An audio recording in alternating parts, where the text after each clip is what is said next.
Alright, you dodgy bastards, here is ultimate dodging build.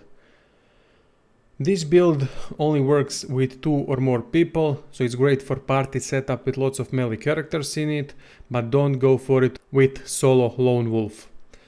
Problem with that is that enemies can easily remove your dodge rating by using geomancy spells like Impalement or Fossil Strike. They will debuff you with slowed status effect, and that reduces your dodging by minus 30%. And also if you get crippled from impalement or any other means like crippling blow, your dodging gets minus 30% more. So it's minus 60% in total if impalement skill, for example, hits you in full effect. Glitter Dust is another sucky spell that reduces your dodge rating by minus 100%. You can counter it by using Uncanny Evasion, but Uncanny Evasion only lasts for 1 turn. So you'll be still stuck with 2 more turns without any kind of dodging. This build should not be done during the first region. During the first region, lots of your opponents have Fossil Strike that can immediately put slowed on your character, and you cannot get dodge rating that high up anyway. So only go for this kind of build through Driftwood and onward.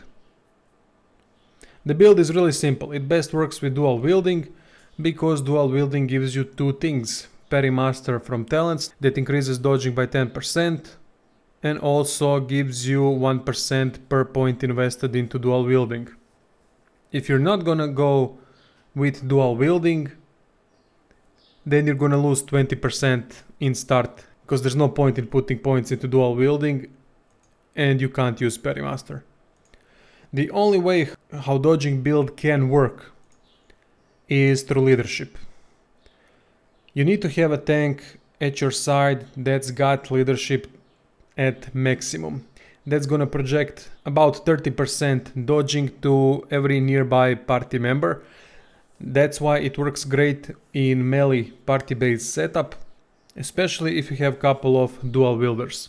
To help yourself not getting glitter dusted, I've implemented smoke cover. You can get this by combining Error Turge and Scoundrel Skillbook without source point requirements. And this will create smoke cloud where enemies cannot target you. So marksman cannot put glitter dust on you because he cannot see you while you're standing in a smoke cloud. Smoke grenade is a better version of it. It creates smoke cloud with larger radius. How you want to build your character that will benefit mostly from dodging is up to you.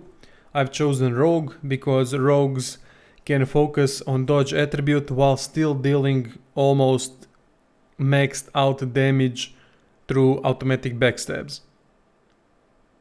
That's why I believe it's the best setup for this kind of build. Simple stuff. Lots of points into finesse, the rest of the points into whatever you want. You're gonna need some memory as well if you want to use lots of skills, which is good for initiative. From gear, focus on your dodge attribute. You can get more dodging by applying Thunder Rune on your accessory, equipping belt with dodging stat, equipping boots with dodging stat, leggings, and that should bring your dodge rating to about 20% more, maybe even higher. Here are my stats. I have 25% from gear, which is really nice. And the rest you can see. Without leadership, it's not looking that great. Even with everything focused at getting your dodge up. Obviously, Uncanny Evasion will put your dodge rating over the top, and no one from melee range will be able to target you. Problem with this whole dodging setup is that spells cannot miss. So this is only good against melee opponents. Everyone that uses spells will be able to hit you without any issues. They don't have hit chance, and lots of them also do AoE damage. So not even Smoke Cloud will help you with that. From combat abilities, I put most of my points into dual wielding and warfare.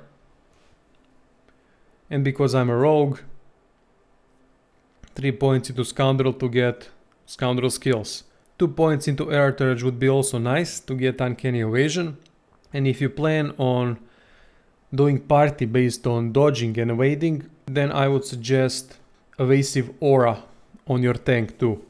You're gonna need 2 points into air surge and 2 points into huntsman, and then you need to combine skill books from huntsman and air surge. One of them needs to have source point as a requirement. Evasive aura basically puts uncanny evasion on everyone around you. It only lasts for 1 turn, same as uncanny evasion.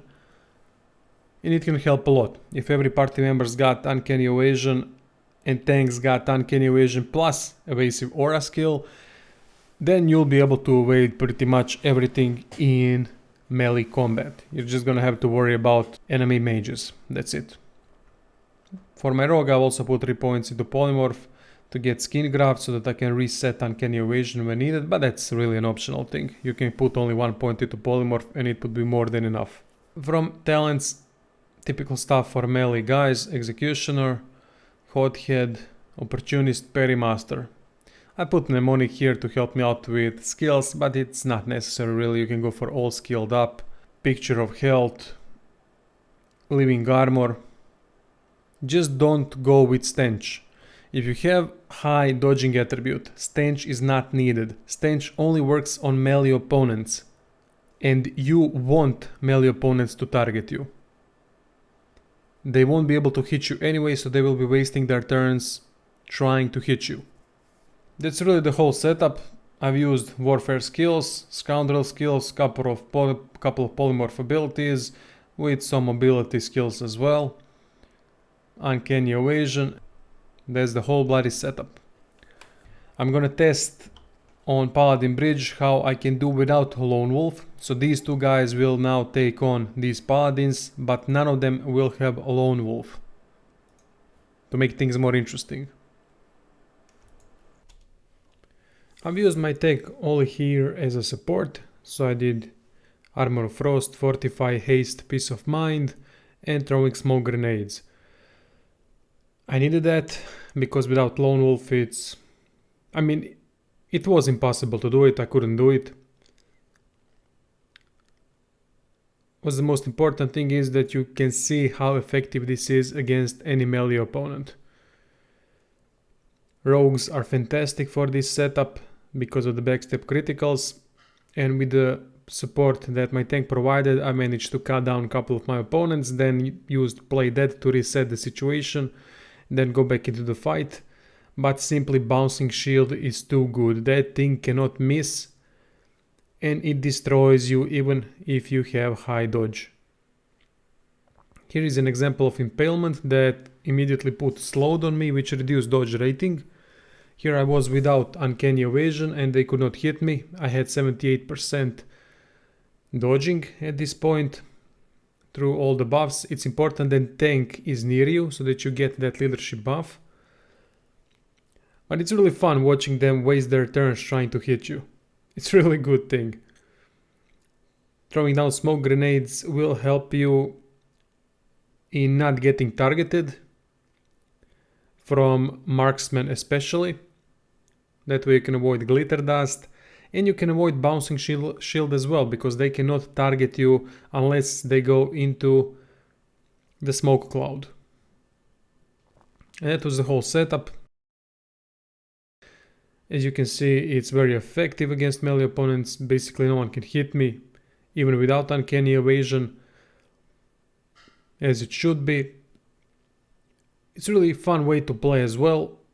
Here I've used combination of chicken claw and ruptured tendons. Always fun to see that chicken struggle while trying to run away and then eventually killing itself. Look at it go. Love it. Some more misses from unfortunate paladins. And that's really the whole bloody thing. You can build your whole party around this setup, as I've already said, so go crazy. If you have one rogue, it's definitely worth going with this. If you have a tank and a rogue in a party, that way rogue will not get hit most of the time, by melee attacks of your opponents, so they will be essentially wasting their action points trying to hit you. And they will not be able to focus on another party members due to the lack of action points that's been wasted on you. Thank you all for watching. I hope this video helped you out in creating that ultimate dodge build. Don't forget to check out the description. Special thanks to my patrons, and see you all bastards soon. Toodaloo, motherfucker. Hey.